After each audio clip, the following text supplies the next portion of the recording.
Welcome to పూరా local. సాధారణంగా toilet break అనేది టాయిలెట్ వెళ్లాల్సి వచ్చినప్పుడే తీసుకుంటాం. అలా కాకుండా ఫిక్స్ చేసిన టైంలోనే వెళ్ళాలి, అది కూడా 2 నిమిషాలే వెళ్ళాలి అని కంపెనీ స్టాఫ్కి రూల్ పాస్ చేస్తే ఇది వినడానికే భయంకరంగా ఉంది కదా. మరి నిజానికి ఈ రూల్ పాస్ చేస్తే అక్కడ పనిచేసే ఉద్యోగుల పరిస్థితి ఎలా ఉంటుందో ఊహించుకోండి. అయితే ఓ కంపెనీ ఇలాంటి రూల్నే పాస్ చేసింది. ఇలాంటి విచిత్రమైన రూల్ పెట్టిన కంపెనీ ఏది, అది ఏ దేశంలో ఉందో తెలుసుకుందాం. దక్షిణ చైనాలోని 3 బ్రదర్స్ మెషిన్ మ్యానుఫ్యాక్చరింగ్ కంపెనీలో పనిచేసే ఉద్యోగులు టాయిలెట్ వాడటానికి కొన్ని రూల్స్ పెట్టింది సంస్థ. ఉద్యోగులు ఎవరైనా టాయిలెట్ వాడాలంటే కేవలం 2 నిమిషాలే వాడాలని రూల్ పాస్ చేసింది. అది కూడా కంపెనీ ఫిక్స్ చేసిన టైం స్లాట్స్లోనే టాయిలెట్ బ్రేక్కి వెళ్లాలని చెప్పింది.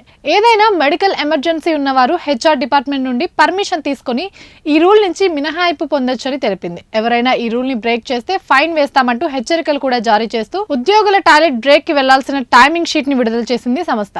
ఉదయం 10:30 నుండి 10:40 వరకు, మధ్యాహ్నం 12 గంటలకు 1:30 గంటలకు, సాయంత్రం 3:30 నుండి 3:40 వరకు, ఆ తరువాత 5:30 నుండి 6 గంటల వరకు కంపెనీ ఫిక్స్ చేసిన ఈ టైం స్లాట్స్ లోనే టాయిలెట్ వాడాల్సి ఉంటుందని పేర్కొంది. ఓవర్ టైం వర్క్ చేసే ఉద్యోగులైతే రాత్రి 9 గంటల తర్వాత కూడా టాయిలెట్స్ ని వాడుకోవచ్చని ఓ ఆఫర్ కూడా ఇచ్చింది.